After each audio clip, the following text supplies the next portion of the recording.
Every productivity guru has their holy grail: cold showers, 4:30 a.m. alarms, inbox zero before sunrise, journaling, supplements, meditation apps, digital planners.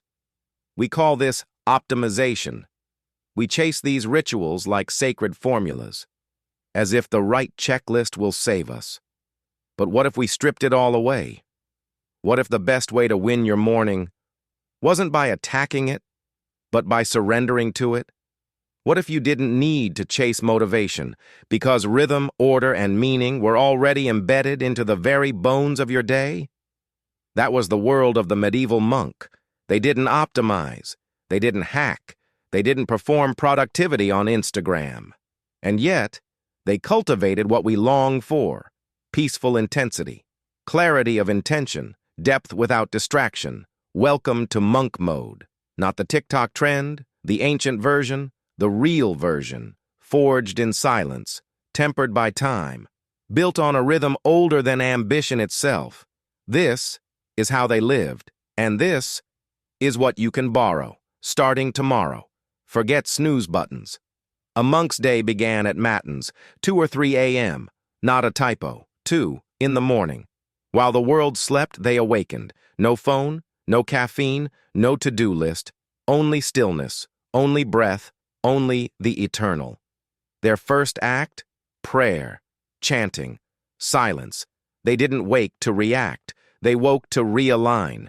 And from there, the day unfolded with sacred rhythm, reading sacred texts, manual labor, farming, cleaning, transcribing wisdom, silent communal meals, study, prayer, reflection, rest, all bound by a framework older than most countries, the rule of Saint Benedict, written in the 6th century. It wasn't tyranny. It was liberation through structure. They didn't live by mood. They lived by rhythm. Your alarm rings, once, twice, 3 times. You grab your phone, messages, emails, headlines, Discord, Instagram. Before your feet touch the ground, you've already consumed 100 inputs. That's not starting the day. That's surrendering your mind before you've even claimed it. Most of us live in reaction mode. Every morning the world pulls us in 100 directions. But monks? They rose before the sun. Not to hustle, but to become anchored.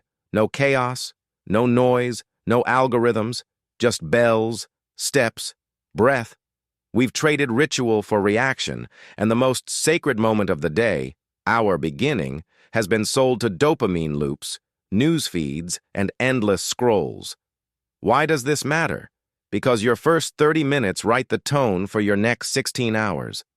And if you begin in chaos, you carry it with you. Here's the truth we try to avoid. You're not going to feel motivated every day. And neither did the monks. But they didn't rely on motivation. They relied on rhythm, on environmental structure, on a scaffold that carried them when their willpower didn't. They didn't choose between 15 morning hacks. They followed the rule. No, should I work out or meditate?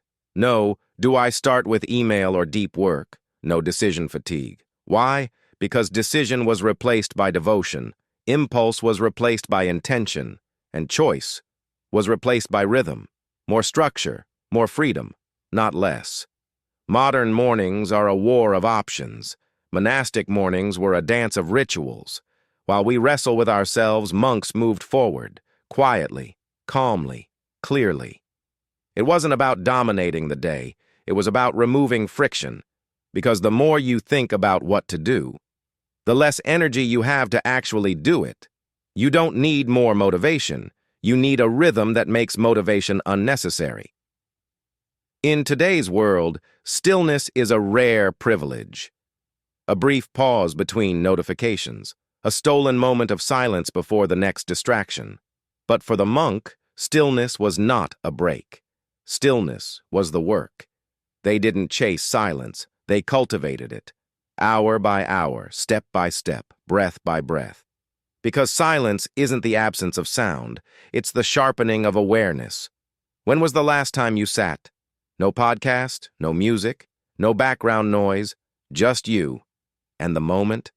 Our minds are addicted to input. Even in silence, we scroll. We check. We escape. But monks? They trained themselves to sit with discomfort, to befriend boredom, to dig deeper into the mind, past the shallow ripples. Imagine your attention like a muddy pool. Every ping, thought, or scroll stirs the sediment. The monk's aim? To let the mud settle. Stillness reveals. Noise conceals. They didn't need therapy apps. They watched their thoughts. They didn't need AI productivity tools. They lived by sacred hours. They didn't need focus playlists. They had focus because their world was built for it. And today's science backs them up. Contemplatio, monastic stillness, lowers cortisol, boosts neuroplasticity, deepens concentration. They didn't call it biohacking. They just called it life. We crave structure, but we fear discipline. We chase freedom, but drown in choices. The monks found the solution in a single idea: the rule. The rule of Saint Benedict wasn't punishment. It was a sanctuary, a map for living with intention. The day was divided into fixed hours: matins, lauds, prime, terce, sext, none, vespers, compline. Each hour had its offering. Each moment had its meaning.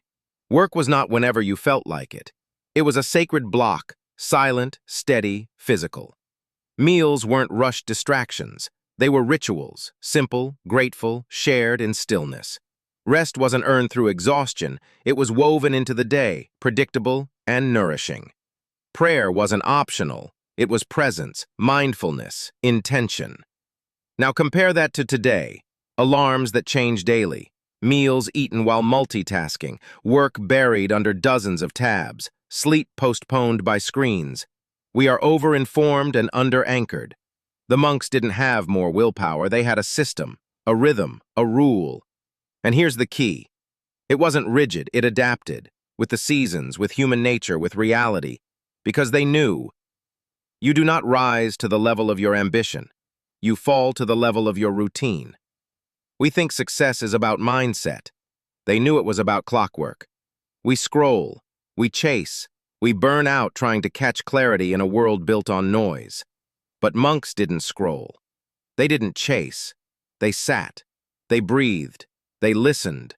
They rose before the sun, not because of hype or hustle, but because they were anchored in something timeless. Discipline wasn't punishment. It was devotion. Stillness wasn't laziness, it was mastery. Simplicity wasn't lack, it was strength. And maybe that's what we've forgotten. Not just how to focus, but why we should. Not just how to work, but what is worthy of our work.